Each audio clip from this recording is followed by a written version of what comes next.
Dear God, I ask you again for your presence. Be with us when we study, when we continue our study. Help us to understand, help us to discern. Give us wisdom and understanding. We thank you in Jesus' name, amen. Okay, we will continue where we left off. We will look now at the dispensation from 2014 to 2019. In 2014, ISIS was on their climax in regards to occupied territory in Syria and Iraq. And since then, the King of the South and King of the North fought strongly against ISIS in Syria and took back those territories. So the war on terror intensified. 2014 to 2019 was a decline for them in regards to territory, but ideologically it was a further rise. We need to consider that it is a spiritual kingdom that they are building. Their ideology is spread worldwide.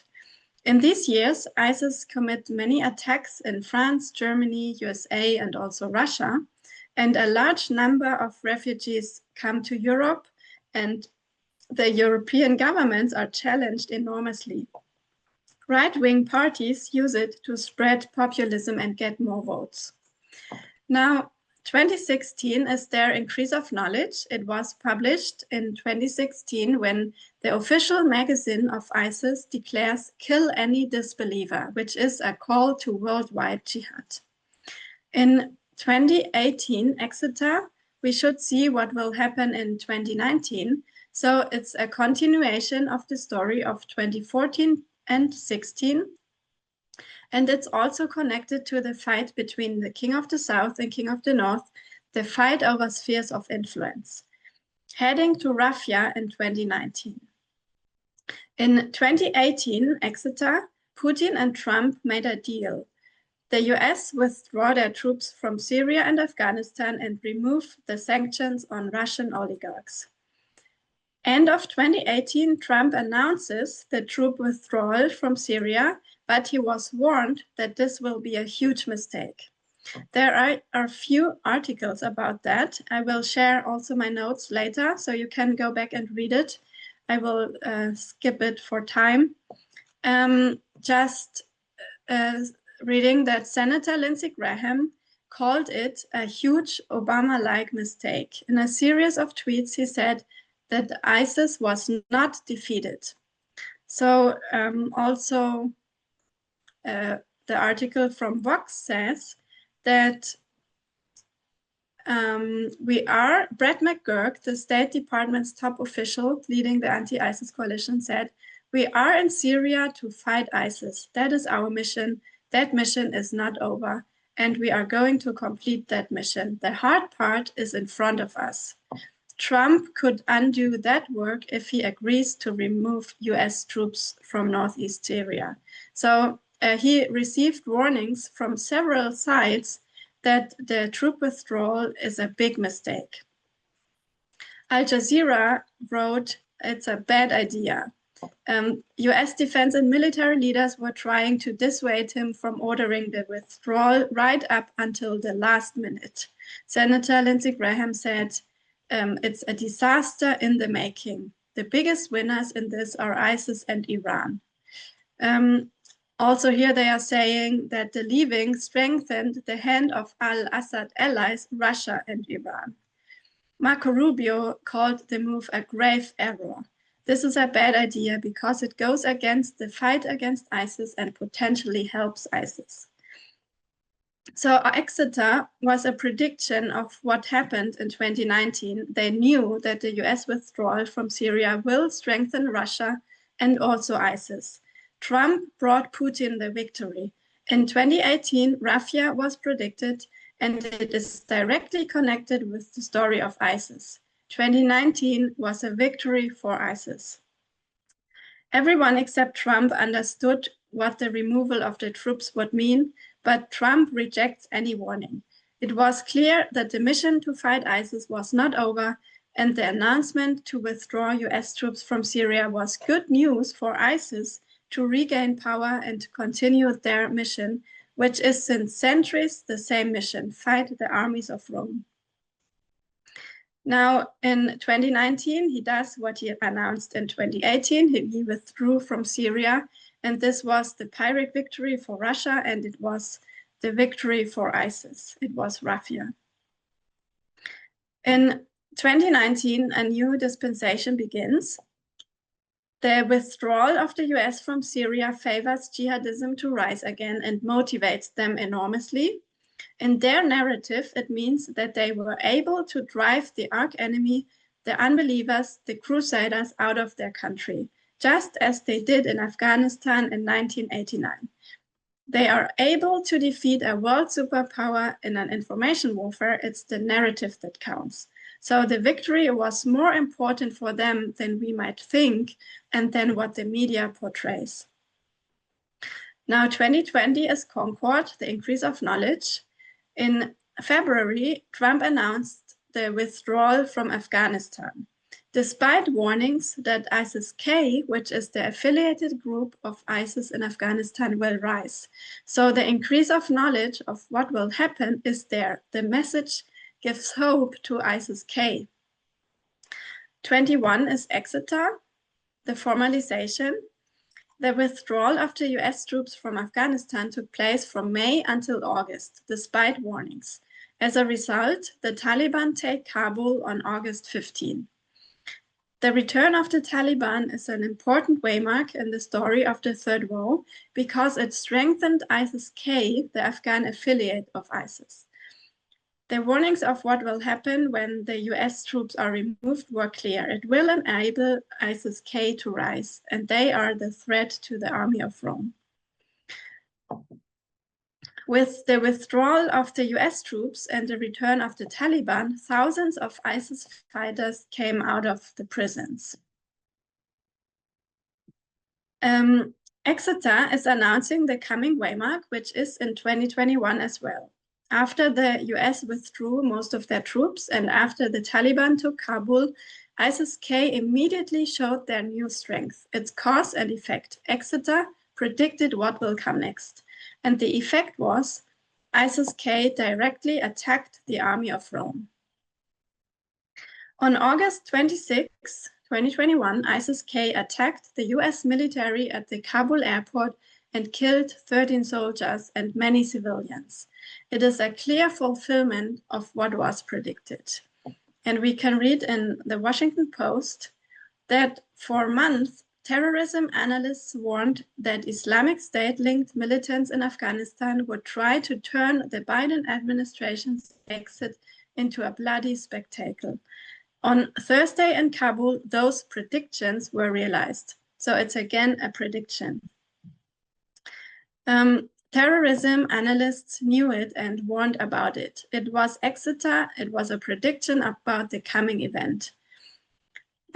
Continue here. Amira Jadoun, an assistant professor at the US Military Academy, has written extensively about ISIS-K, arguing that an unconditional US withdrawal and Taliban takeover would bring about the most permissive environment for the group to operate. And this is what we are seeing now.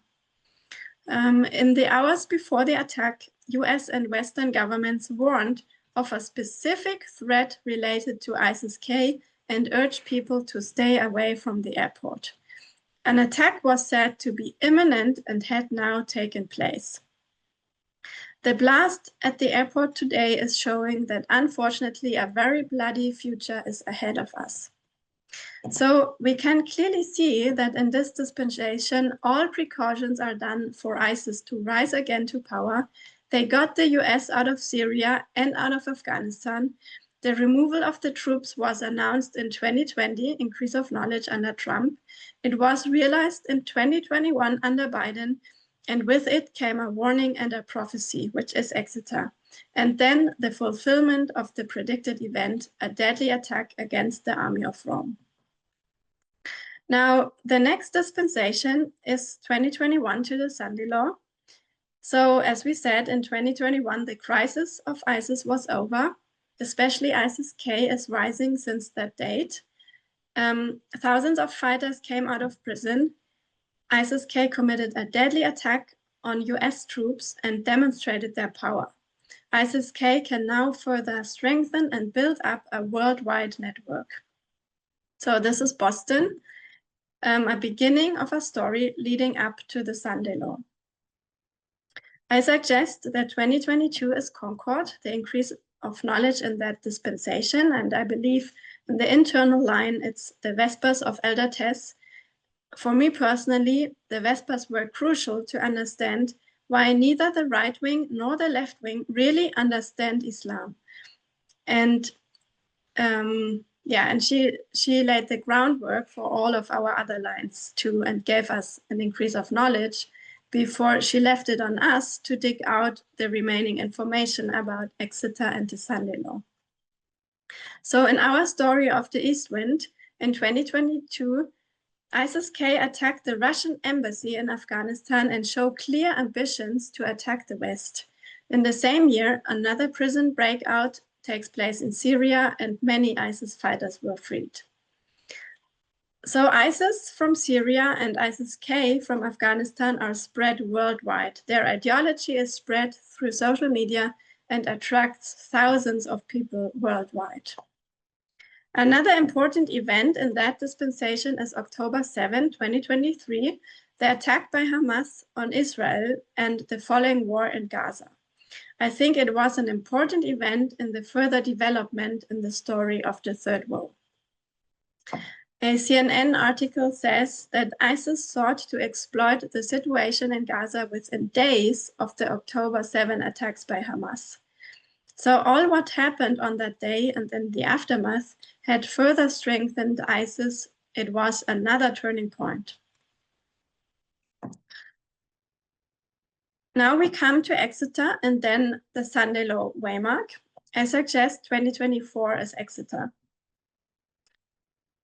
Reading from the same article from CNN, in January last year, 2024, ISIS spokesman al-Ansari called on Muslims to hunt your prey, the Jews, Christians, and their allies, in the streets and alleyways of America, Europe, and the world. And as in years before, ISIS urged followers to direct your actions at the easy targets before the difficult, the civilian targets before the military, and the religious targets such as synagogues and churches before anything else. So that means in 2024, they reaffirmed their declaration of war. They formulated their message again. Remember in 1996, Osama bin Laden formulated his message in declaring officially war against the US and the world and calling on all Muslims to participate. It's the same message. On March 22nd, 2024, ISIS-K attacked Russia. It was a big orchestrated attack on a concert hall near Moscow with 145 people killed. This attack made clear that ISIS-K is well and alive, that they are able to do big, devastating, organized attacks on international ground. So they had a message and they manifested that they are able to realize it. In August 2024, Foreign Affairs published an article with the headline, ISIS-K goes global, the world is not ready to confront a new international terror threat. So the orange part here, the warning lights for large-scale violence, they concluded, are flashing as brightly today as in the years before. ISIS-K is among the most concerning given its capabilities and intent. They are, maybe you have already read the article, you can go back and read it. They are basically describing the threat that especially ISIS-K is now presenting since the last years, and especially in 2024, it went up to another level. So they are on high alert. It's an international threat that ISIS-K presents. I will skip this for time.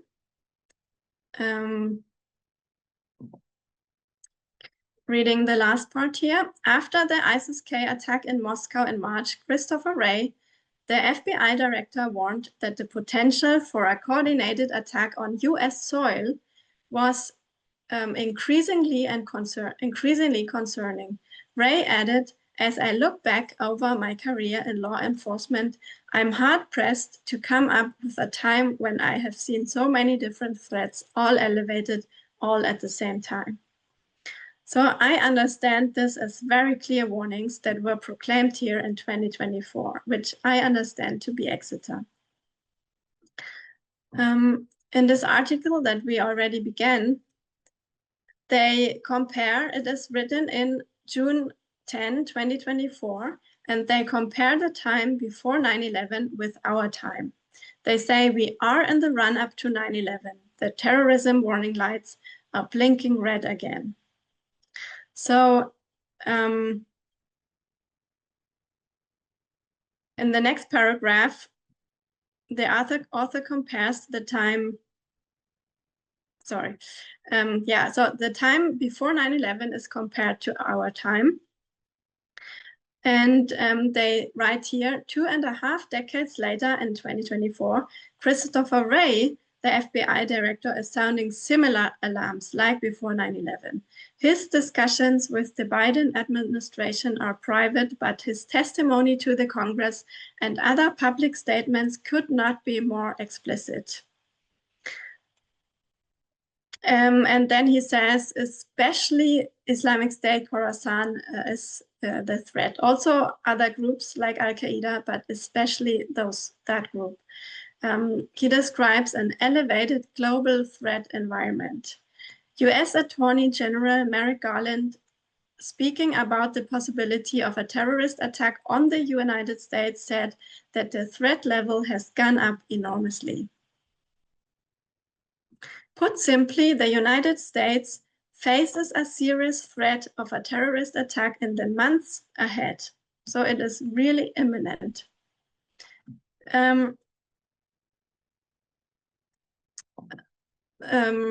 In March 23, testimony to the Senate Armed Services Committee, Guerrilla, warned that the group would be able to carry out an operation against US or Western interests abroad in under 6 months with little to no warning. Foiled plots inside the United States should be the ultimate wake-up call. When terrorist groups make explicit threats to the United States, Washington should listen. It is not uncommon for adversaries to say precisely what they are going to do, as bin Laden did before 9/11. So for me, this really looks like an Exeter before 9/11. These are explicit threats that were made here in 2024. He also, Christopher Wray, the FBI director, also said he urged lawmakers not to take too much comfort in terrorist groups' shrinking sizes, as he said in December. Let's not forget that it didn't take a big number of people on 9/11 to kill 3,000 people.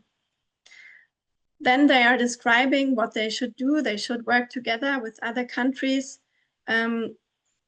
They should exchange intelligence internationally in order to prevent attacks. But now, with all the purging of the FBI and CIA that Trump is doing since he is in office, I wonder how this will continue. And we know that Trump does not listen to any warning. So when Bush did not listen, Trump would not listen even less. If my logic is correct, in the year of the Sunday Law, the army of Rome will be hit by ISIS. And as I said, I believe it's 2025, which I will talk later why I think that. The FBI director and others said in 2024, we are in the run-up to 9/11, and I think that 2001 is pointing to 2025. The threat is twofold: lone wolf and orchestrated attacks. I have no idea what it will be, and I think we won't get more details beforehand. By definition, it will be suddenly and unexpectedly, and it's not through such a kind of prophecy that we should attract people into the movement, because our message is the message of equality that should attract them. But a fulfillment just serves the purpose to confirm our waymarks and methodology. Now, the year 2025 began with the following event. In the early morning of the 2025 New Year celebrations in New Orleans, a man with an ISIS flag on his pickup drove into a crowd to destroy the New Year's celebration of the Crusaders, the unbelievers, in their words. It was not New Year in the Islamic calendar, but in the Christian calendar. So I think it was no coincidence that the year 2025 began with that attack. They declared their intentions in 2024, and they are beginning to realize it in 2025. It's the same what happened between 1996 and 2001. I see the New Orleans attack as another confirmation of what might happen within this year in a bigger scale, and the threat is twofold: lone wolf and orchestrated attacks. Here's another clear message in a CNN video from January 1st, 2025. ISIS has made a comeback. Once thought beaten back and eliminated, ISIS-inspired terror attacks spiked in 2024. CNN's Nick Robertson reports on what has experts worried about the terror group increase in activity. The bloody bounce back began several years ago, gaining global attention, killing 13 US troops as coalition forces pulled out of Afghanistan in 2021. But since then, most of ISIS recovering has not sparked massive global attention. 2025 might be the year that changes. The expert said, if they can do something in the US, in Europe, in Russia, Turkey, Iran, Central Asia, if they can do it, they will do it, because for them, it's a global war. Now, Trump gives enough reason for the jihadists to hate the USA. This is a short AI video clip, which he posted on February 26 on his social media account. It was not done on his order, but he reposted it. It shows what he wants to do with Gaza. It contains every possible symbology that triggers their moral and traditional values enormously. The Crusader and the Jew half naked with a drink in Palestine, which is a symbol for the holy ground. The golden image on their holy ground. Licentiousness, luxury, pure blasphemy, etc. So in an information warfare, this video is a direct attack against jihadists all over the world. It's the modern crusade that will not remain unanswered. Now, on the line of the 144,000, the structure goes from 2001, which is Boston, to the Sunday Law Waymark. In our story of the Third War against the army of Rome, the dispensation begins with 9/11. The Third War begins, the war on jihadist terrorism begins, the jihadist movement grows and develops. In 2019, the US withdrew their troops from Syria, which is a victory for ISIS. They disappeared from the surface. They were territorially defeated, but their ideology was empowered. So they were not visible, they shaded from our view. Then in 2021, the US withdrew their troops from Afghanistan, which was another victory for ISIS, especially for ISIS-K. The crisis was over, they reappeared. It re-energized jihadists around the world. ISIS-K manifested their deadly capability by an attack against the US military in Kabul. They attacked the army of Rome.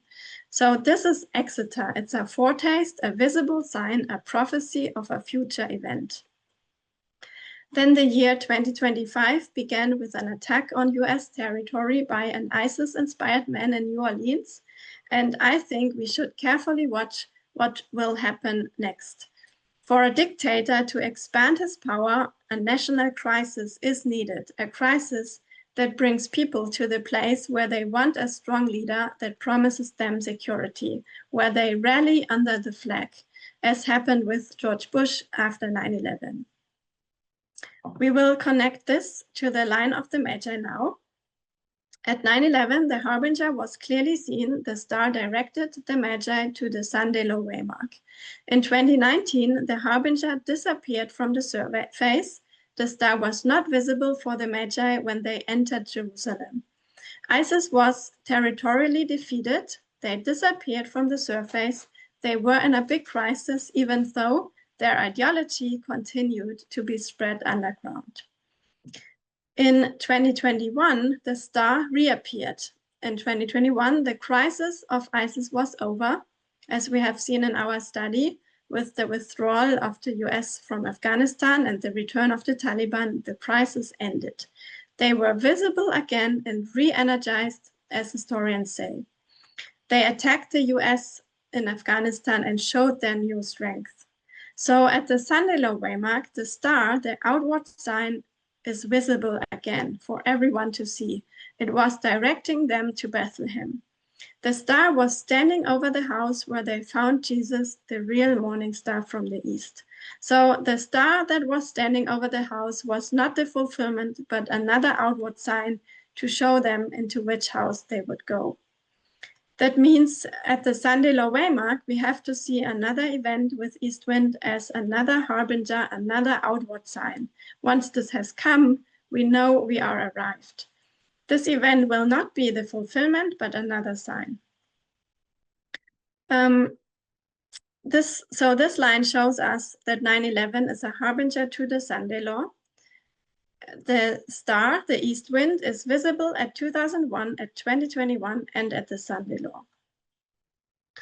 Now, we should be prepared because the Magi had the three gifts already at 9/11. They took them with them on their journey. And Ellen White says the three gifts were the pure character and an unwavering faith. It's, in my opinion, self-examination and a full understanding and practicing of the equality message. It's the oil that the virgins had. Now, Paul understood the phenomenon of the east wind. He had studied the laws of nature. The Magi knew the star. They had studied nature and the starry heavens. So the star was guiding them all the way through. Since the beginning, the star was pointing to only one specific waymark, which is midway, which is the Sunday law on the line of the 144,000. And I think this is the important lesson that we should learn from this study, that we have to have the oil at this waymark or even before having it prepared. Now, the Magi still expected Jesus to be born as a child of a king with kingly guards, etc. But when they saw the baby, even if he looked different than expected, they understood the nature of Christ and saw in him divinity and humanity combined. So we should be prepared that things might still look different to what we expect. Now, when we look at the other line, the line of Jesus the priest, we saw a symbol for the east wind at the Sunday low waymark. It's the triumphal entry. And Ellen White connects both lines. She says that purposing to ride into Jerusalem, Jesus had sent two of his disciples to bring to him an ass and its colt. At his birth, so he's comparing now the ride into Jerusalem and the birth. At his birth, the Savior was dependent upon the hospitality of strangers. The manger in which he laid was a borrowed resting place. So Ellen White compares Jesus in the manger, a borrowed resting place, to Jesus on the borrowed ass. Both the Magi and the disciples learned a lesson because they expected Jesus more like a traditional king in their imagination. So the event is not the star, nor is it the wild ass, nor the east wind. The event is an experience with Jesus, the King. Thy King cometh, the promised one. The star, the east wind, and the wild ass just serve a purpose to show us the direction, to place the marker at a specific point in our progressive story. to have a prophetical evidence. As individuals and as a movement, we really should ask ourselves, are we ready? Are we prepared to see it and understand the real nature of Christ, which looks much more humble than we might expect? So now we will go to the next part, and we will look why 2025 is the waymark where I expect those things to happen. And we will look at the line of Acts 28, the third ship, at shipwreck of the institution, and then bring all together. I hope it will be quickly. I change my PowerPoint here.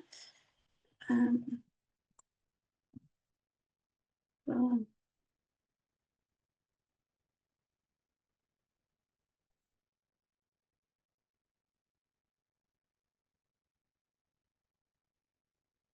Okay, so we look now at another story, which is also placed at the Sunday Law Waymark, the National Sunday Law Waymark, and this is shipwreck for the institution of the USA.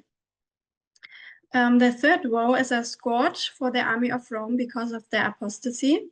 And I will try to show now why I think that January 2025 is shipwreck, why this is the sin, and why I believe that we will see the scourge in the same year.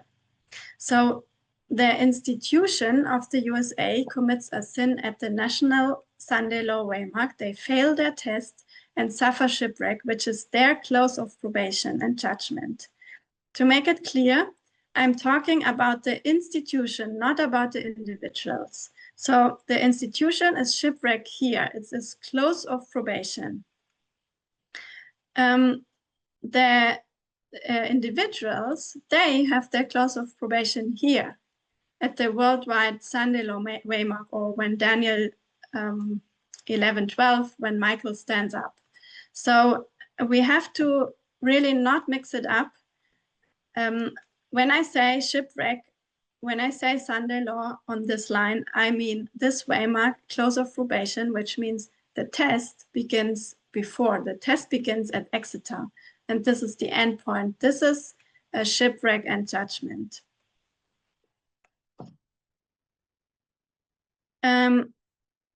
What I wanted to show with my application of Acts 28 at the International Camp Meeting in France last year was that we see the same symbols at 9/11 and at the Sunday Law Waymarks. We see symbols of judgment because it's a close of probation for the institution.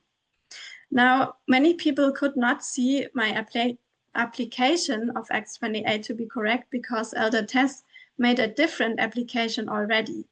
I want to say that I really don't reject Elder Tess' application, neither do I think that I contradict her. She also said that what I want to do is lay out a structure without attempting to make any serious application. So she placed the first ship of Alexandria of Acts 27 before the second ship of Alexandria of Acts 28. She placed it from close of probation to the second advent. And she only wanted to show a structure. So what I'm just doing is taking all three separate ships as separate lines and placing them on top of each other. One ship stands for one line of the institution. Now, 1798 is Alexandria, the beginning of the institutions. 1989 is Melita because it means honey, which is a symbol for the little book opened at the time of the end. 2001 is Syracuse because of the tarrying time. 2021 is Regium because it means breach. And I believe that this is a symbol for January 6, when the democratic institution was damaged. In Acts 27, this is the moment when the ship almost shipwrecked, but then they cast 4 anchors and were therefore able to delay the shipwreck. On January 6, 2021, democracy was almost overturned. Trump and his followers did not accept that they had lost the election and wanted Vice President Mike Pence to not certify the election outcome, to go against the votes of the people. It was a coup attempt, but at that moment, the institution was strong enough to survive, but it received first breaches. It attests that January 6 is part of the Exeter Waymark in the line of the 144,000, part of 2021. And she said, January 6 is a prophetically significant event. It provides a window in America's future because of what has been done with its sins. So it is a real Exeter, it's a prophecy, it's a window into what happens next. 4 years later, on the day on January 6, 2025, the person that almost destroyed democracy in 21 was certified to be president again. And on his first days in office, he pardoned the rioters of January 6 and began purging the FBI and others from all who investigated against him because of that date. So it is book-ended, it is history reversed. January 6, 21 was a window into the future. Despite all of what he did, he was allowed to run as president again. He was nominated by his party. The party should have been the gatekeeper to keep extremists out, but they voted him in at the RNC in July. Then there was the election, then the Electoral College meeting, and finally the certification. None of these democratic processes that should actually prevent an extremist to come to power worked. He came through all of those gatekeepers. The certification would have been the final moment when objections could have been made. But when Kamala Harris certified him without any objection by the Congress, it was done. On January 20, on day one, as he promised, he immediately began his work acting like a dictator, issuing a flood of undemocratic, unequal decrees, flooding the zone. So I believe that on January 2025, the institution of the USA has committed their biggest sin, finally shipwrecking democracy. In 24, it was prepared, it was shown, it was visible. In 25, it was implemented. It's not the voters who committed the sin, but the institution, the parties, and the democratic processes that did not function as gatekeeper anymore. It was not a test between Republicans and Democrats, as I had already said. So it's not about the individuals at this waymark for whom they will decide. It's about the institution. The democratic institution received the mark of the beast because shipwreck is close of probation for the institution, which means that test began before. So it's still a democracy on the paper, but the extremist is in power now.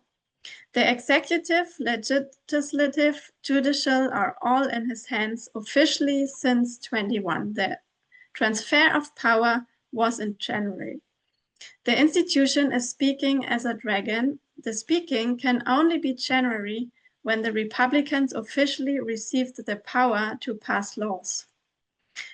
Now, another reason why I would place Regium at 21 is because we have the south wind here.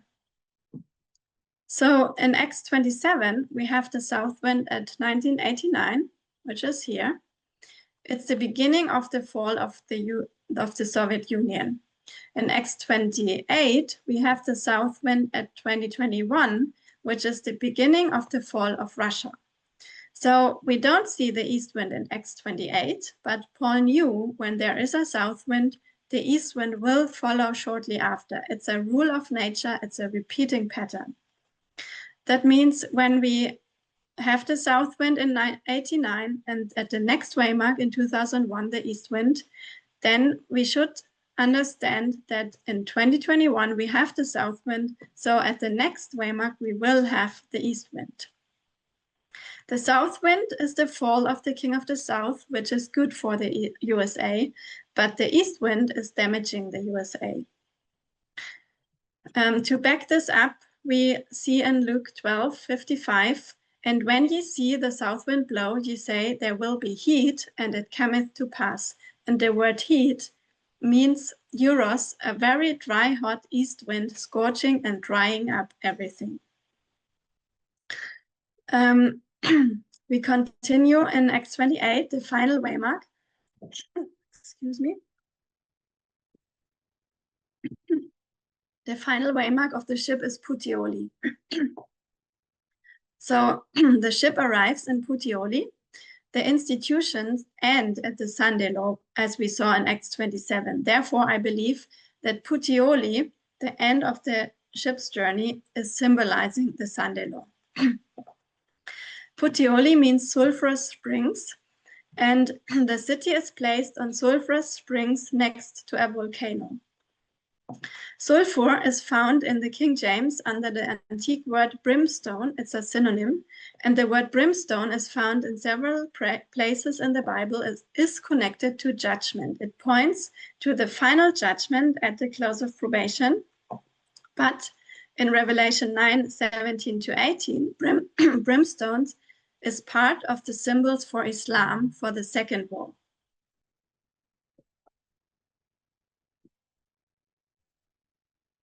And this is the Ottoman Empire. So for us, the second woe is a parable for the third woe, the spiritual Ottoman Empire. At Puteoli, at the Sunday law waymark, we have brimstone, sulfur, as a symbol for judgment and Islam. At Puteoli, we see the east wind because we saw the south wind in the previous waymark. So this line gives us two witnesses for Islam at the Sunday law waymark. Shipwreck is judgment, and judgment is a scourge, and a scourge comes because of apostasy. So the Sunday law is the end of the glorious land, and this is the sin. And the woes are the scourge. They don't yet kill the army of Rome, but they hurt it again, as they did already in 2001.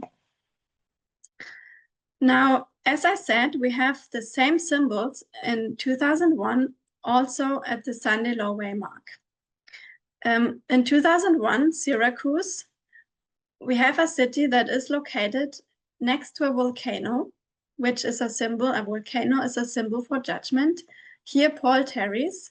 The city is laid on the river mouth of two rivers, and Syracuse means swamp.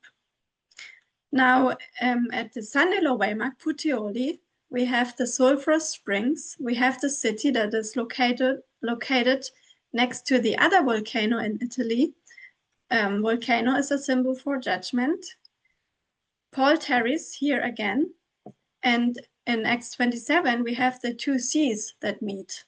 So we have several symbols that are similar at the waymark of 2001 and at the waymark of the Sunday law. Now, I believe that the waymarks are whole years. Depending on the story, there are different events within that year that all belong to that waymark. Example, 1798 and also 89. And I believe it's also for 2001. It's not only 9/11, but also the whole year. To understand this year, I would like to recommend to watch the first 10 minutes of Michael Moore's documentary, Fahrenheit 9/11. It begins with the election of 2000 between Al Gore and George W. Bush. He's showing how the Republicans did everything to make sure to win the election. They suppressed voters in a huge scale. There was a lot of corruption going on. They did a recount of the results, which changed the results in favor to Al Gore. And at the end, the Supreme Court decided that the recounting of Florida should be stopped and that Florida was won by the Republicans. So this was a highly controversial decision. And on January 6, 2001, the election result was to be certified. Several congresspeople and especially Black congresswomen brought their objections, but no senator helped them to sign their objection. So at the end, Bush was certified as president, and there were also 3 young lawyers who helped Bush in that Supreme Court case. They were Amy Coney Barrett, John Roberts, and Brett Kavanaugh. All of them are in the Supreme Court today. So January 6, 2001 was a crucial day for the institution of the USA. They certified someone as president who did not rightfully win the election, as Michael Moore portrays it.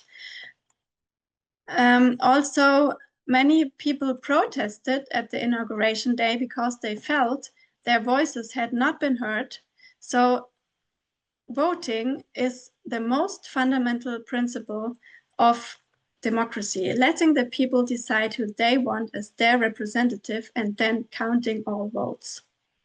Now, George Bush, in his first months in office, did a very bad job and did not have much support.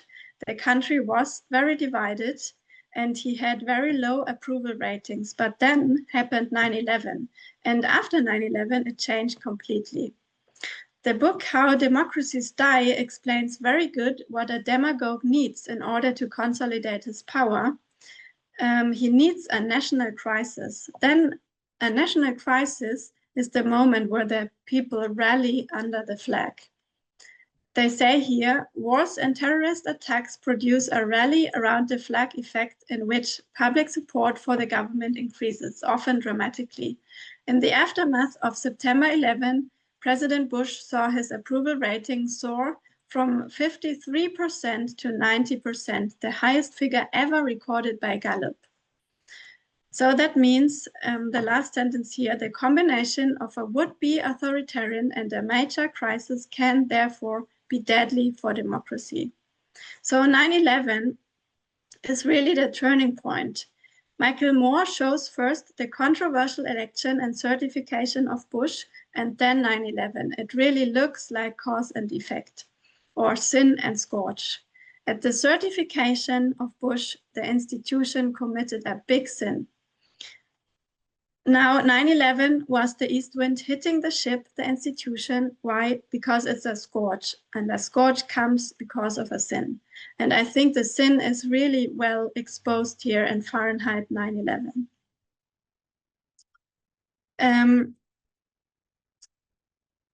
We saw that since 1979, the USA is being transferred from the glorious land to becoming the Sunday Law movement. It goes parallel. And we have the moral majority, the Heritage Foundation, Reagan, and also Bush. So in my understanding, democracy gets overturned when the voices of the people are silenced, in other words, voter suppression. Then it is not we the people anymore, then it is not glorious anymore. Now, the history of voting rights should be not new to us. Justice Hugo Black said in 1964, no right is more precious in a free country than that of having a voice in the election of those who make the laws under which, as good citizens, we must live. Another justice said, the right to vote freely for the candidate of one's choice is of the essence of a democratic society, and any restrictions on that strike at the heart of representative government. The right of suffrage is a fundamental matter in a free and democratic society. Now, what is important to note is that the Republicans clearly don't want everybody to vote. Paul Weyrich said that elections are not won by the majority of people. I don't want everybody to vote. He's saying, as a matter of fact, our leverage in the elections quite candidly goes up as the voting populace goes down. Peter Thiel said that we shouldn't have women voting because they overwhelmingly vote for Democrats. Also, Donald Trump said that he said, if you make it easier to vote, a Republican would never be elected again. They had levels of voting that if you would ever agree to it, you would never have a Republican elected in this country again. Last sentence here, the speechwriter of George Bush wrote, if conservatives become convinced that they cannot win democratically, they will not abandon conservatism. They will reject democracy. So in a dictatorship, it's a minority that is ruling over the majority. They even don't want the votes.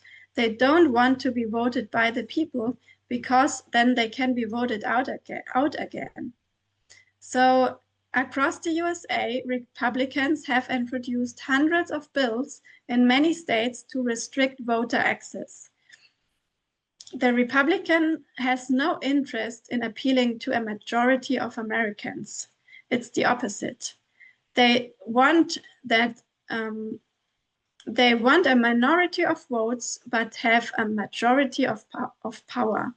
So it is extremely shocking to read how especially the votes of Blacks and women are suppressed in the last years. Now we go back to the 2000 election. In my understanding of all of this, George Bush and the Republicans cheated themselves to power before and after the election of 2000. This was their biggest sin, and at the certification, January 6, 2001, this sin was finally manifested. If we had more time, we could go into all those details and numbers, and I really recommend to watch the first 10 minutes of Fahrenheit 9/11. So the most precious right in a free country is having a voice in the election. It all begins by suppressing the votes of the people. Voting is having a voice. Everybody should have it. Everybody should be able to vote freely without any obstacle. Otherwise, it would not be equal, but patriarchal. So this means for me, pretending to be a lamb, pretending to uphold democracy and equality, but speaking as a dragon, acting dictatorial and patriarchal. As already explained, we had an election in 2000 that was not free and fair. We had the election of 2016 that was not free and fair. Hillary Clinton had won the popular vote, and she would have won if there was not Russian interference.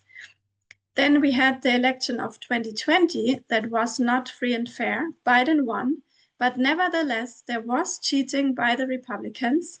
That's why Trump did not believe the results and wanted to find the votes. It's not a conspiracy that they had problems with the votes counting computers and software. And there was definitely voter suppression, but the cheating was on the side of the Republicans and not on the Democrats. The Republicans issued hundreds of laws that made it more difficult for minorities to vote. Why should they do this if they would win fairly and freely anyway? So we know we are in the Sunday law, and I know the world is sexist and patriarchy is ruling. I know that a woman could have never won the election at the Sunday law, but in my opinion, it's not because she doesn't get votes, but it's because the whole system is corrupted. The Republicans will never let a woman into power. It's the test of the institution, not of the people, not of the voters. It's the institution that failed the test. Now we come to the election of 2024. November 5 was exceptional because the results were so quickly published, and it was such a clear win for Trump.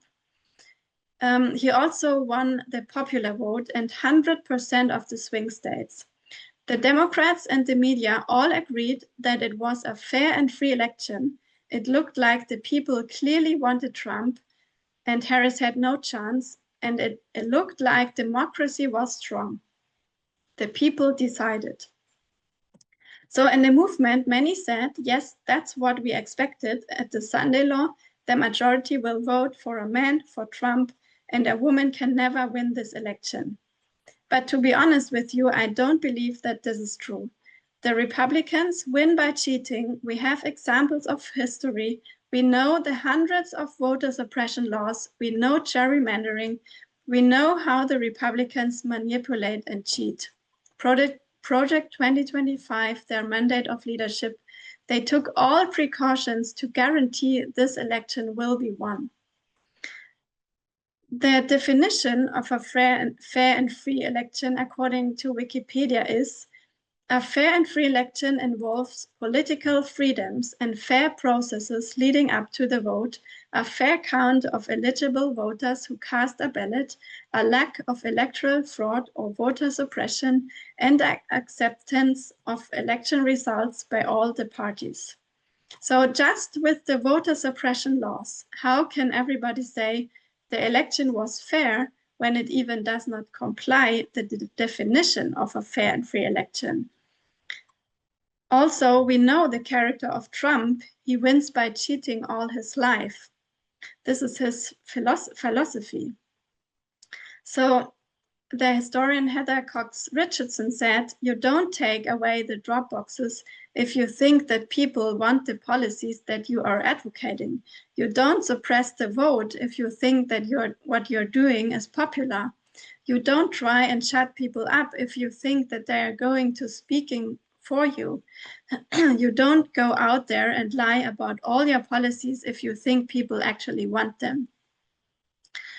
So a democracy is fallen when a minority of rich and influential people is ruling over the majority.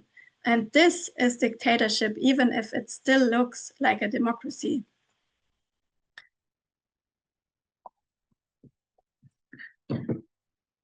Now, there are journalists and organizations that are fighting since many years for fair and free elections, and they are analyzing the elections for years. Their mission is to make sure that the people can trust in fair elections, which is the foundation of a functional democracy. Those organizations have found serious concerns about the 24 election, and after all what we have learned about the Republicans and Trump, I have no doubt that what these organizations say is true. If you don't believe that, please do your own researches. I think even if we were not in the movement, but were just citizens who care about democracy and our right to vote, even then we should stand up for truth and not believe the lies of a demagogue, because he is a cheater. So these organizations found clear evidence. They wrote letters to Harris still in November to call for a recount in several swing states because of serious concerns. And I will show here only a few websites. It is really worth to check and read this in your own time. And now, Smart Elections is a non-partisan, non-profit organization. And for example, there were 200 bomb threats, they are saying, that disrupted the election. No one knows what happened when the election officers were evacuated because of the bomb threats. The threats were only in Democratic districts and came from Russian email accounts. Then there are software breaches. The software code of the voting machines was accessible for everyone in the internet. The results in some states look not like a natural voting behavior, but manipulated according to statistic experts who analyzed them. Then here's a letter to Harris from a tech security expert who had serious concerns and called her to investigate this.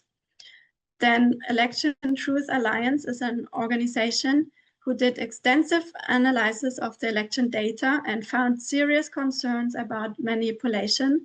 It is really worth to check, and they are also fighting in different lawsuits now and are bringing regularly updates on their progresses. Greg Palast is an investigative journalist who has expertise in election investigation since 25 years. He also investigated the 2000 election, and he did a really good documentary on the history of vote suppression and Jim Crow. It's very well researched, and this is the link to watch it. He said recently that according to his extensive researches about voter suppression, he is sure that Harris would have won the election just based on the numbers of votes that had been suppressed. He's saying that America, the nasty little secret of American democracy is that we don't count all the votes, nor let every citizen vote. Then the last sentence, if these vote suppression laws had no effect on election outcomes, then why did GOP legislators fight so hard to pass these laws? The answer is clear on the Brennan Center's map of states that passed restrictive laws. It's pretty much Trump's victory map.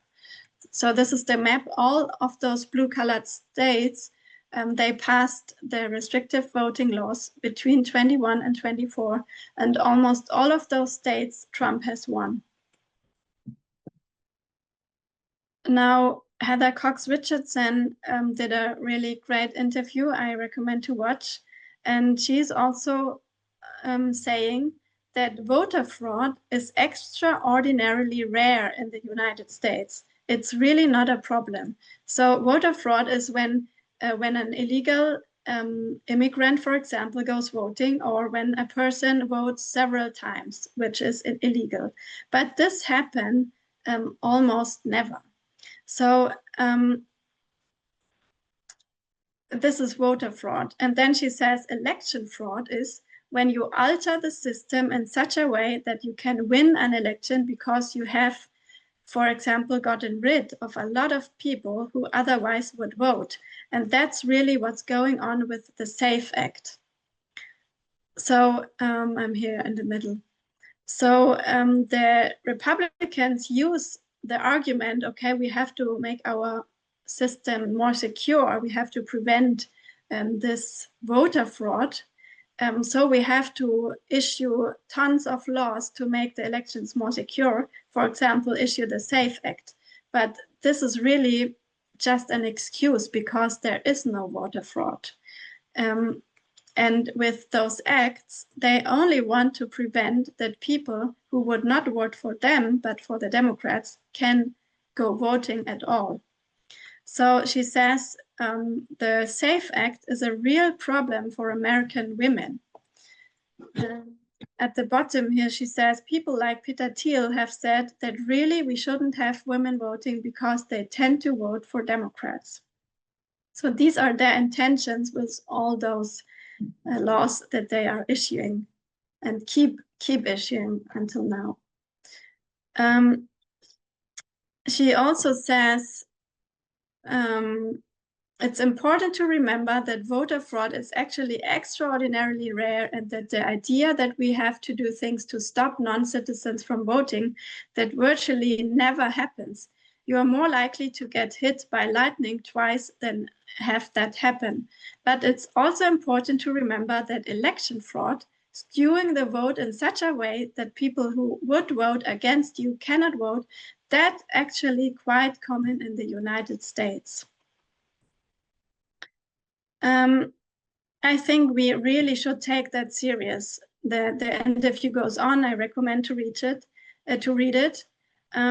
We should take that serious. It should not come as a surprise that the election was definitely not fair, even if the Democrats and the media told us so. How can we believe that the Republicans played fairly this time and risk to lose the election? Also, Trump even said it, that Elon Musk knows those vote counting computers better than anybody. We ended up winning Pennsylvania in a landslide, and then he said, thank you, Elon. He also said that he has a little secret with Mike Johnson in connection to the election.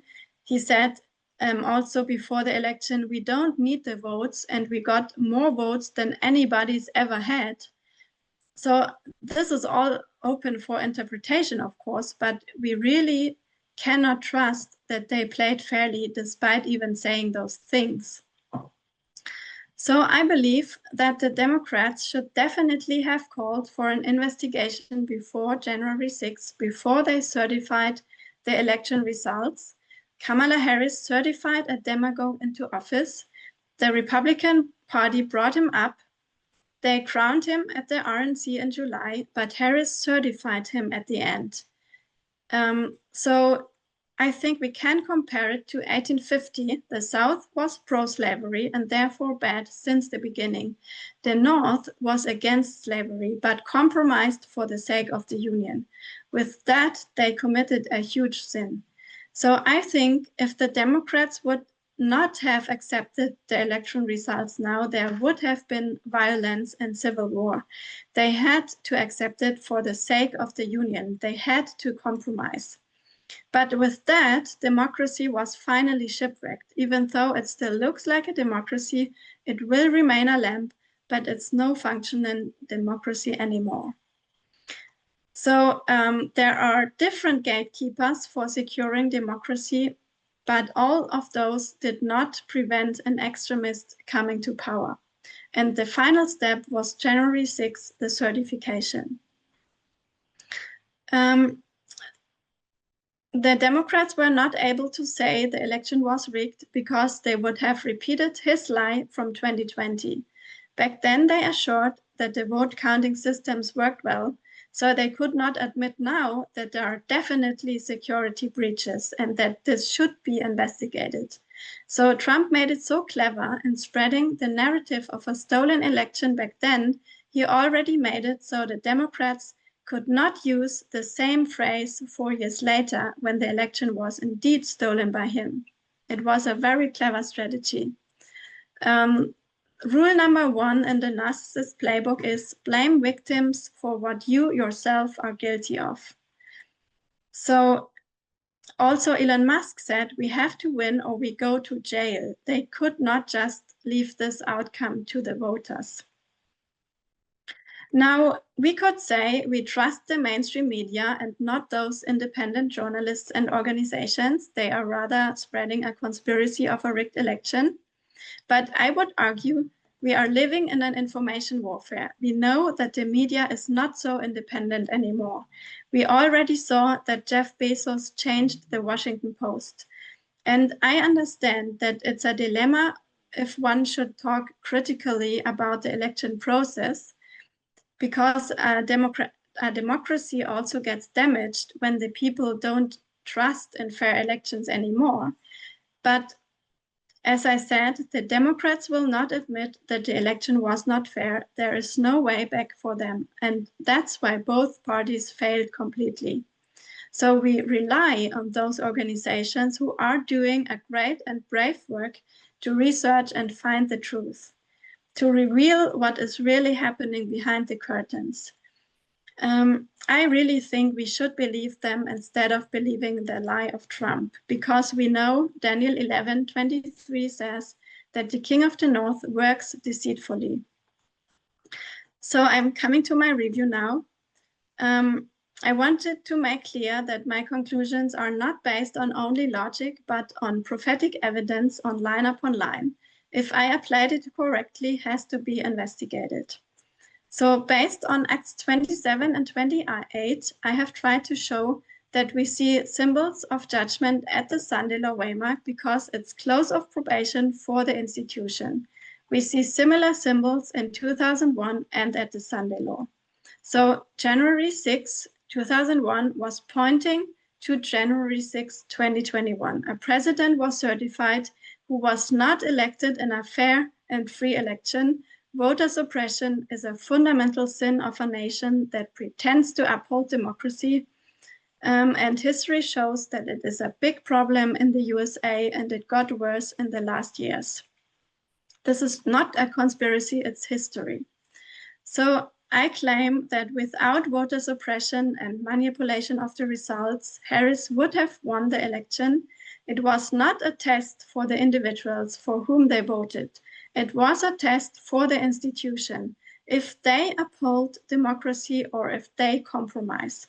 And we knew in advance that in that sense, Harris would never have a chance to be president at the Sunday law.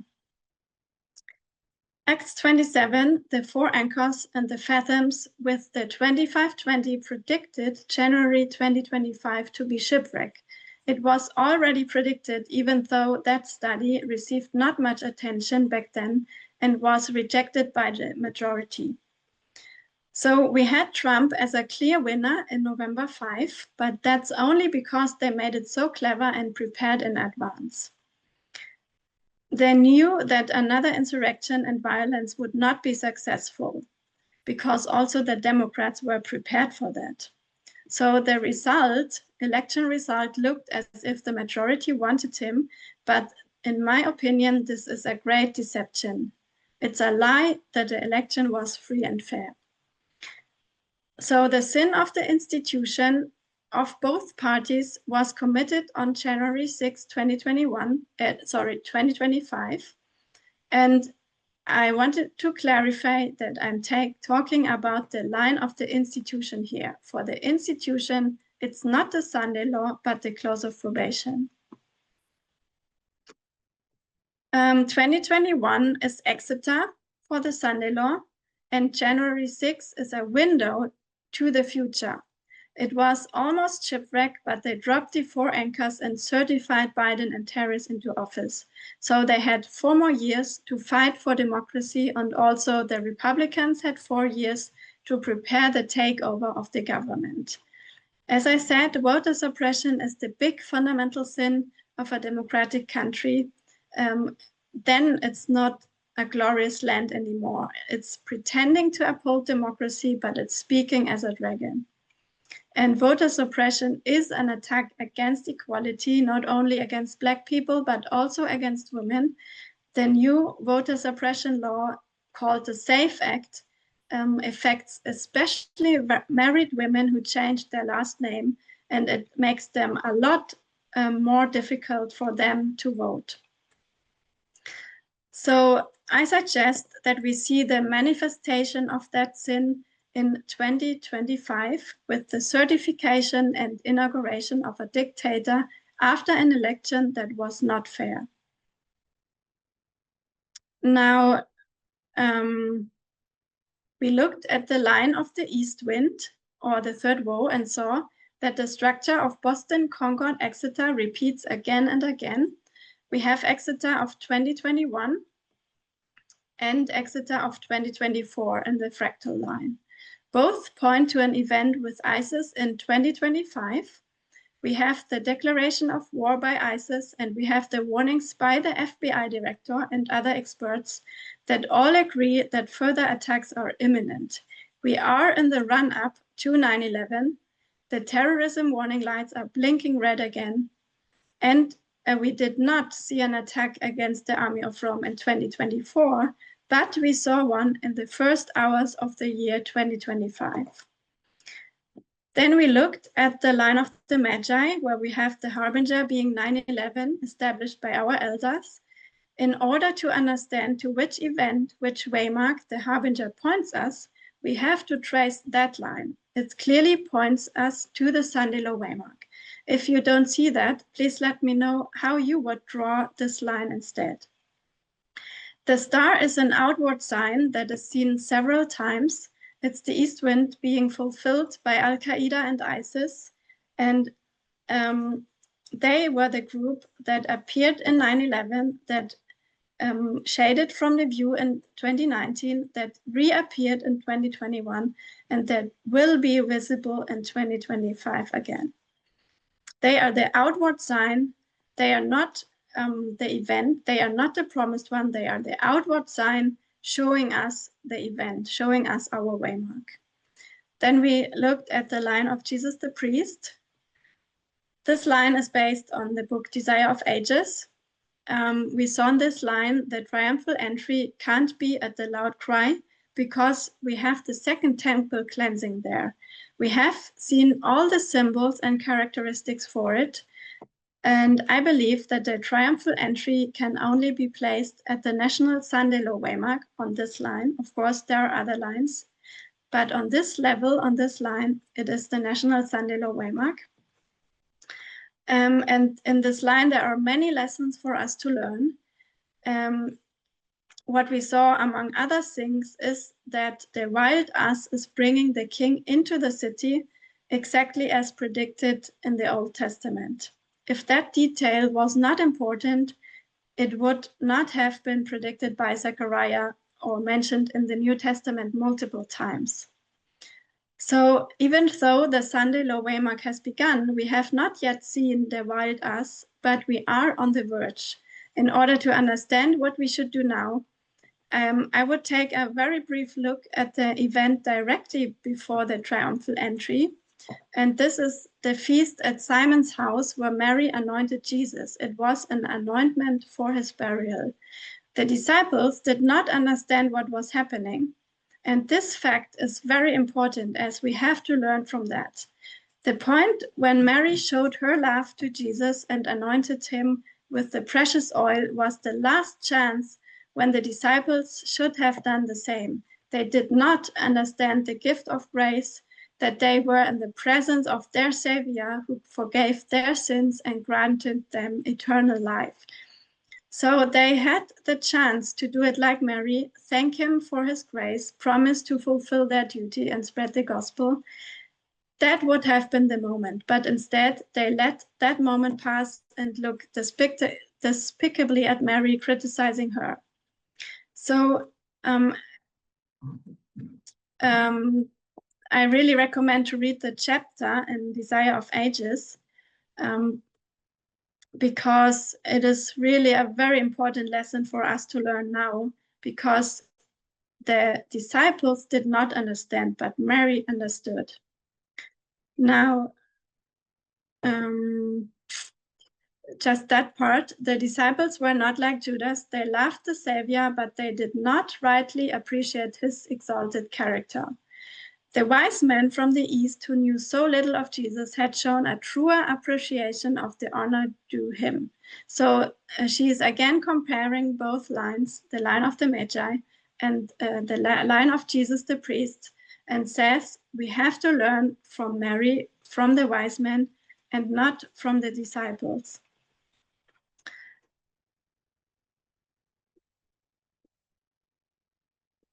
So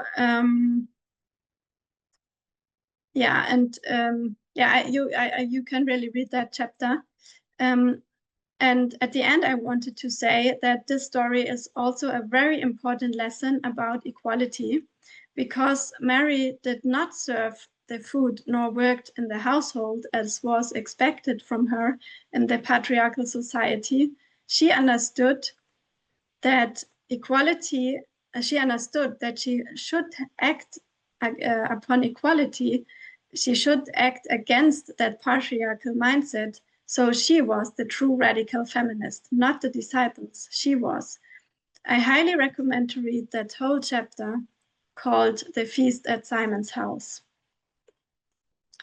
Now, in final conclusion, based on what we have studied, I believe the year 2025 is the year of the Sunday Law Waymark.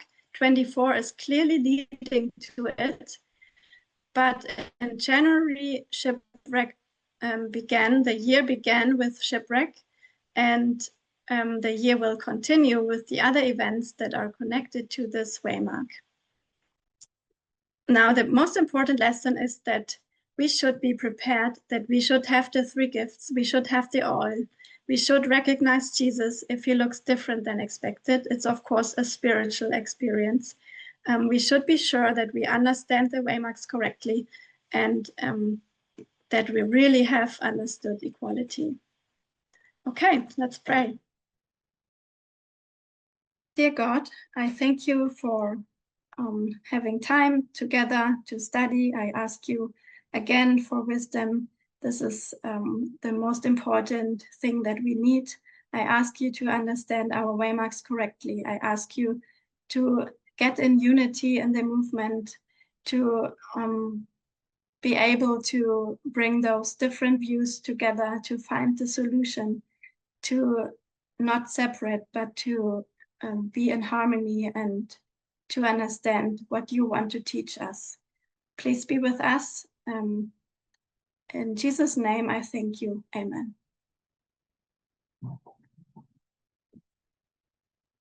Okay, sorry, it was a long study.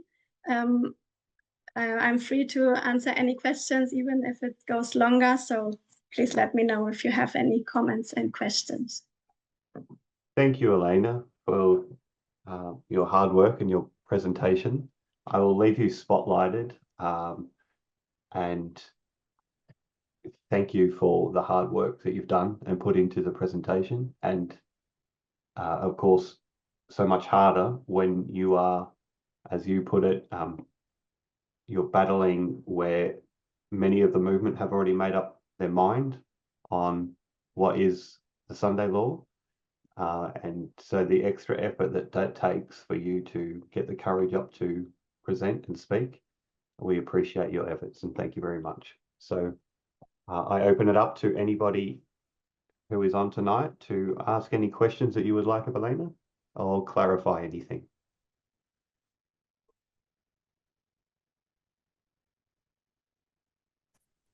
Hi, Elena. It's Catherine here. Just Hi. Hi.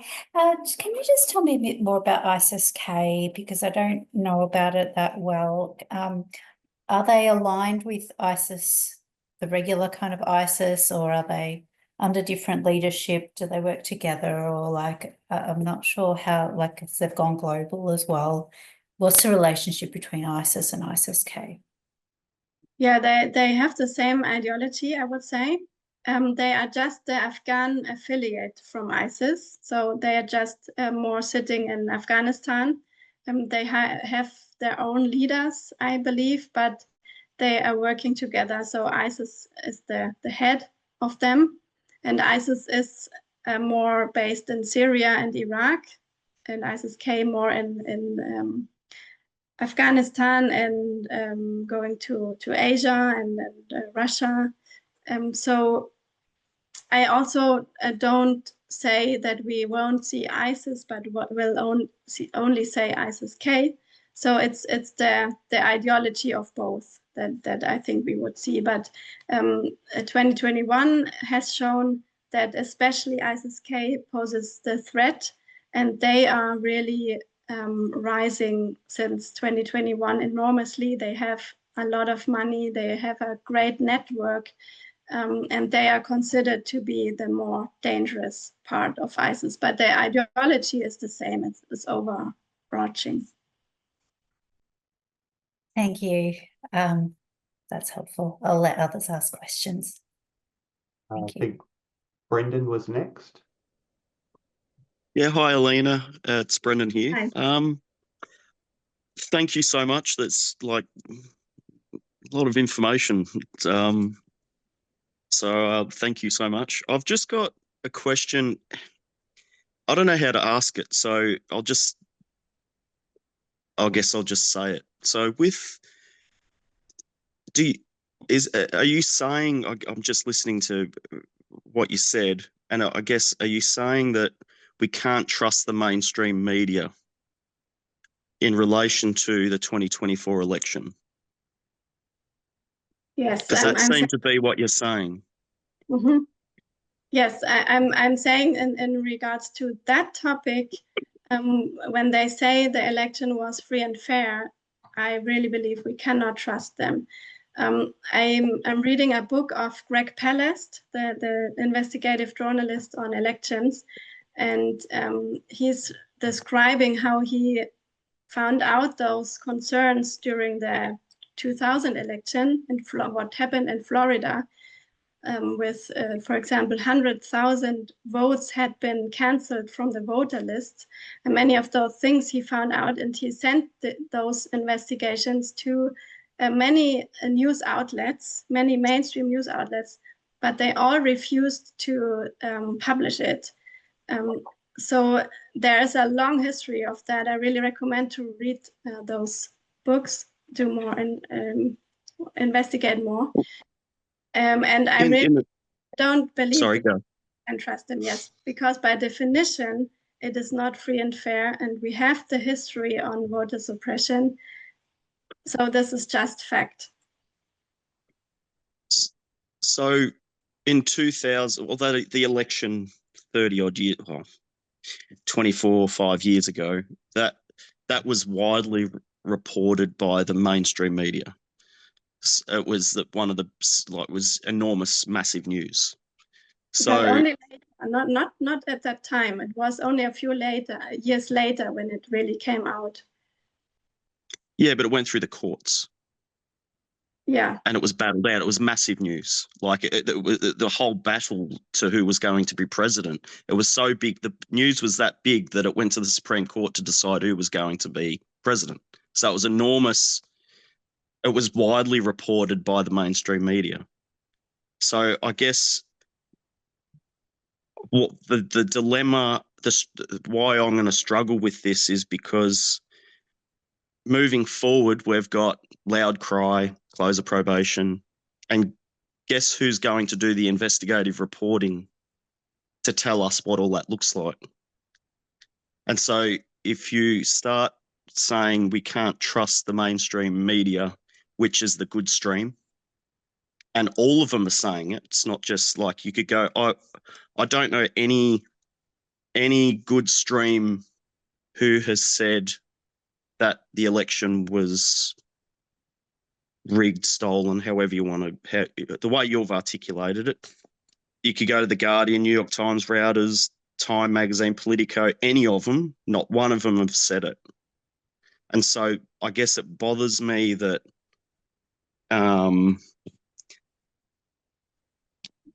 the conclusion I'm going to struggle with, because essentially you're taking down a good stream of it. It's not like, 50% of saying, yep, we're all on board, and the other 50% are saying no. None of them are saying it that I'm aware of anyway. I could be wrong. So I guess that's what stuck out to me. And so if you're prepared to say that there, well, who's going to tell us about the next 6-8 waymarks, and who can we trust? I think it's going to cause problems if you use that model. That's just I agree. I also don't reject the mainstream media at all. We rely on them. So, but we have to sift. That has told us that we have to sift the good stream too. For example, on Islam, the good stream does not really report correctly, in my understanding, on Islam. They are not really understanding the issue. So that's just as an example. We are living in an information warfare, and the test gets more difficult and more difficult. We know that Trump will also restrict the media. So what will we do then? I think this is already happening, and we know the Washington Post is owned by Jeff Bezos, and he also restricted several things to be published. So I really think we cannot fully trust the mainstream media. We have our lines, we have our waymarks, we have our historical knowledge. We have to sift all upon that. Then also I understand why the media do not say the election is rigged, because there is no evidence. There is, and I should say, there is no proof. So Greg Palast, for example, he is basing it upon analysis, but he also cannot prove it because he has not the paper ballots counted on his own. So also those organizations like Election Truth Alliance, they say we call for an investigation, we need a recount in several swing states, and then they have to prove. They also say we cannot prove it, but it is based upon statistics, upon analyzing, and they have serious concerns, but they say they have no proof. So of course the media is very careful to publish it when there is not yet a proof. And this needs time, and this needs also cooperation with the state agencies. And when they are controlled by Trump, of course, I believe it will never be for sure come out how the result is. I think it's a matter of understanding history, understanding voter suppression, Jim Crow, all of this. We know the Republicans, we know the character of the King of the North. He works deceitfully. So why should we trust them now? I really don't understand. Why should we trust them that they have played fairly this time?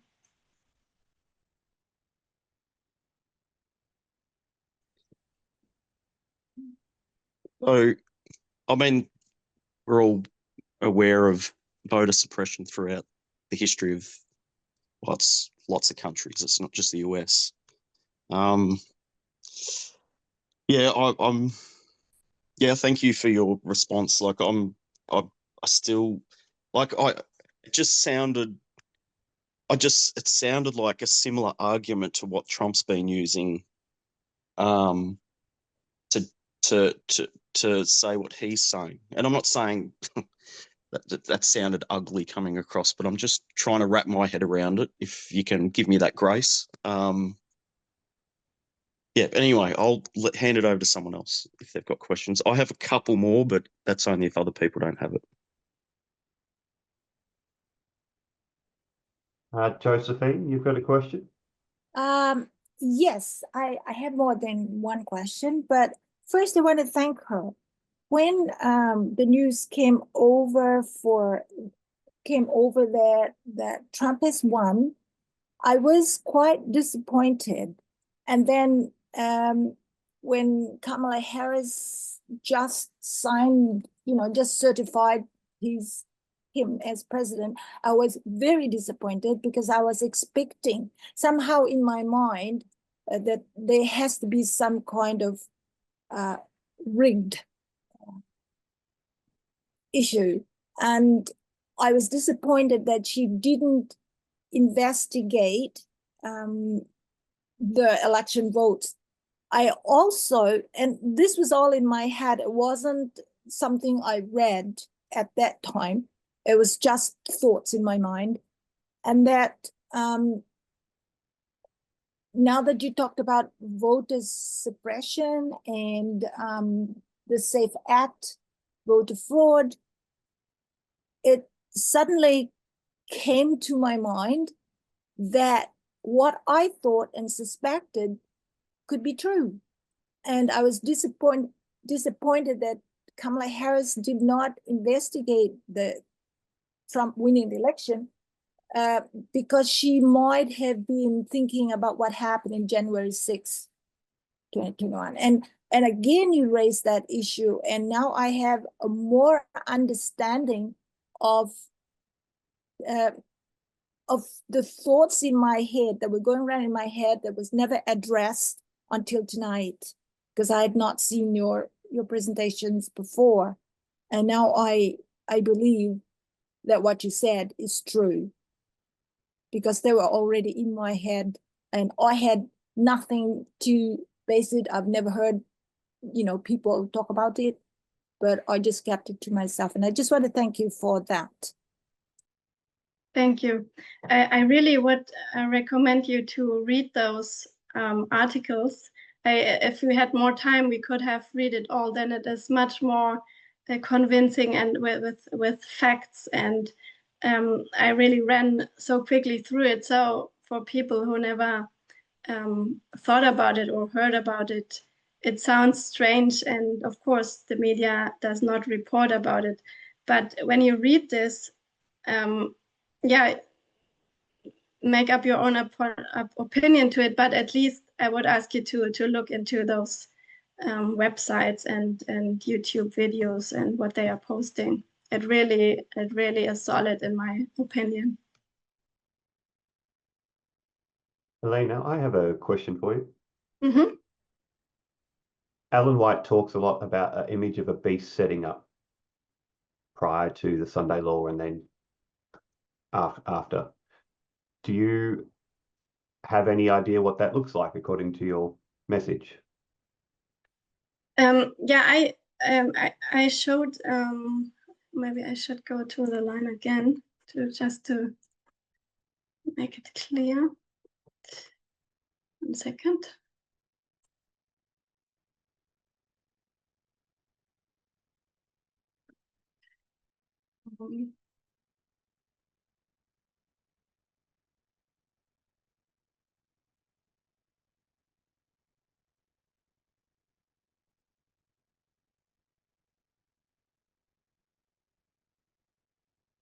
So I was talking about this waymark on the line of institution close of probation. So on this is already the test. This is the end of the story. The image of the beast depends on on whom we apply this. Do we apply it to the individuals?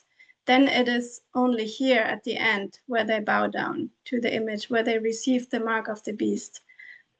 But I was speaking about the close of probation of the institution. So I would say the institution received the mark of the beast here.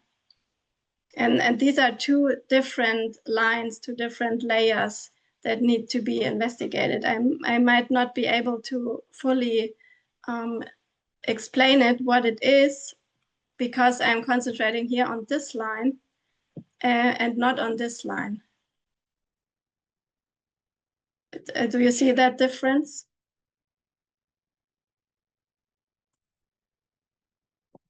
I understand that you're concentrating on the institutions. Mhm. So you have no thoughts as to what's on the line of the 144,000? What is the image of the beast? Yeah, the image of the beast, I think it is set, it is a Boston now only, right? So the National Sunday Law is the Boston, and this Waymark, the loud cry and close of probation is then the bowing down, and I think we don't yet have a clear picture on this Waymark because we are still in Boston. We need an increase of knowledge. We need the formalization. So I cannot really, I have thoughts, but I cannot really explain that Waymark yet. Okay, thank you. You're welcome.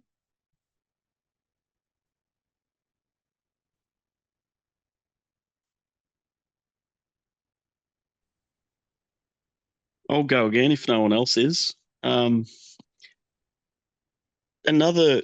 if I guess the underlying principle that I'm getting is that Harris won the election, and the only reason she didn't win is because of election cheating. That's basically, is that a reasonable summary of what you're saying?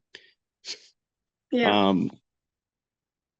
So if I guess I've been in this movement for a little while. We've even studying things like the counter-revolution or the revolution and the counter-revolution. You know, it's about the culture war. So it's basically an information war designed to win the narrative over the culture war. And so the ultimate prize is to win the narrative and to steal people to each other's side. And so I guess my point here is the Ruth Bader Ginsburg side or the Helen Reddy side, they lost. And so they lost the narrative and they started losing people. And so people started going from left to right. And there's been many articles in the media broadcast showing, complete demographics and by moving by percentage points, whether it's Gen X, and it broke it down there was quite a significant group, particularly from 20 right through to mid to late 40s. There was a quite a strong shift that was happening and projected to accelerate as we head towards where we are now. And so I guess why I'm saying all that is, in this movement, we went from right to left. The external movement, people went from left to right. And so I don't, when I think about that, I guess from that model, I see Trump winning and was supposed to win, because that's basically, whether you want to call it manosphere, whether you want to call it the winning of the culture wars, winning of the revolution, people saw it and said, more and more people said yes. So I'm sort of personally struggling seeing that Harris should have won, and the only reason she didn't because of, I guess it's just the overarching underlying principle. I guess I'm just been tracking the articles on the media broadcast. It's just sort of overwhelmingly saying they kept winning people and they got stronger and stronger and better, and they won the arguments to the point where Trumpism now said, they would say Harris wants, men in women's toilets. Kamala Harris is for men destroying women in women's sports. Like that won people. And so I think I guess I'm challenging your underlying principle of Harris should have won. I guess that's why I'm still I'm trying to reconcile. So I actually really appreciate your presentation, because it's challenging me, and you could probably hear my inner wrestling, because these are the things that I understand, and I'm throwing it back to what because I guess what you're saying, I guess when I think about even you and Arian, you've both got like a principle.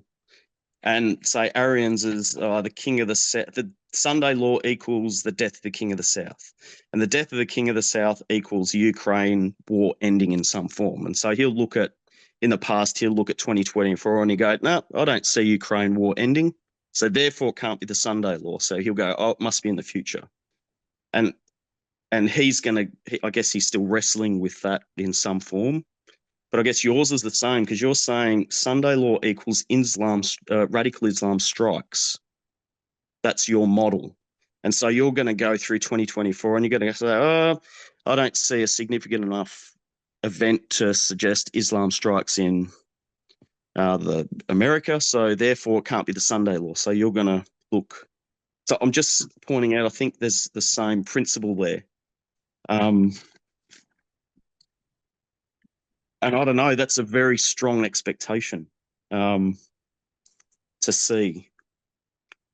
And after watching all your, your present, I can see why you're going there and you're thinking that way. And I've just been in this movement that long that I've never had any expectation met ever.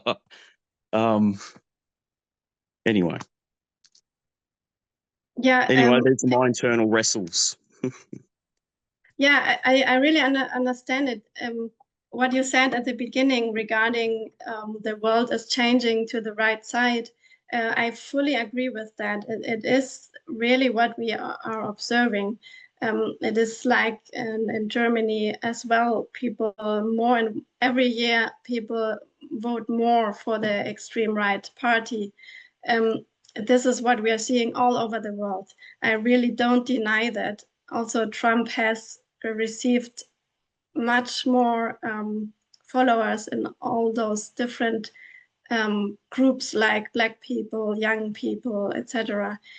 So this is really what happens, and it will continue. It will be worse. But I think we are not yet at that point. I think a dictator needs always a national crisis to get that support, that full support amongst the people. So even Hitler at the beginning, he did not have the majority of supporters. Many liked it, but not the majority. So when we watch at the polls now, it's clearly not the majority that is supporting Trump's policy. So he has a lot of followers, but he has not yet the majority, I would say. But it is going into that direction. And I really believe after an attack, after there would be something like 9/11, we saw with Bush, his approval ratings went up from 53 to 90%. So I really believe when there's a national crisis, people want a strong leader, they want a patriarch, so they will comply with what he is doing with his laws. There will be bipartisan laws possible, like the Patriot Act and all of that. He will get that support then. People see that immigrants pose a threat, Muslims pose a threat, all of that. I really think it will get worse. I think it is a progression. It's a progressive story, the shift from the left to the right. And the question is where we place the marker. And as you had said, Arjan did place it in regards to Ukraine. You said I would place it in regards to Eastwind. I would not, I don't think this is the full conclusion of my study. I think Eastwind is confirming the waymark, but it's not all. I also tied it to the to January 6. With Acts 28, I tried to show the sin and the scourge. So it's not only a study about Islam, and I'm not only saying, okay, we did not see Islam in 2024, therefore it can't be Sandelo, but it's also a study on the sin of the USA, the institution. So in my understanding, January 6 to 2021 is really pointing to January 6, 2025, also based on the study that Pedro made last year with the anchors and with the fathoms. It was pointing to 2025. And then, as I said, the sin that we saw in 2001, the certification, how Michael Moore portrayed it, and Michael Moore was the first messenger for the Nethinims. So he had the correct prophetical understanding of the waymark of 2001. Now he is not the messenger anymore. He's not the second, but he was the first. He understood 2001. So I really believe we should take from him how he explained 2001, and this was the sin and the scourge. It's really clear when you watch the 10 minutes from Fahrenheit 9/11. And this I parallel to 2025 with Acts 28, because we see the same symbols at both waymarks. So it's not only that I say, I wait for east wind to see, okay, then this year is the Sandelo, but I think it is broader. Broader my study. Thank you, Alina. I won't take up any more because I'm sure there's others. Oh, actually, one little point. Another thing to bolster even the Johnny Depp Amber Heard thing, like that speaks volumes. The percentage that were on his side versus her side, and that tells us where the population is all over the world. They're I'm not sure whether Trump needed to cheat. Well, clearly he didn't, because when you look at an example like that, it's just like. But anyway, I'll hand it to someone else. Thank you so much for your answers as well. Thank you. The silent majority that complies at the end. They don't fight against it. They comply. So of course, yeah. But if Trump would not need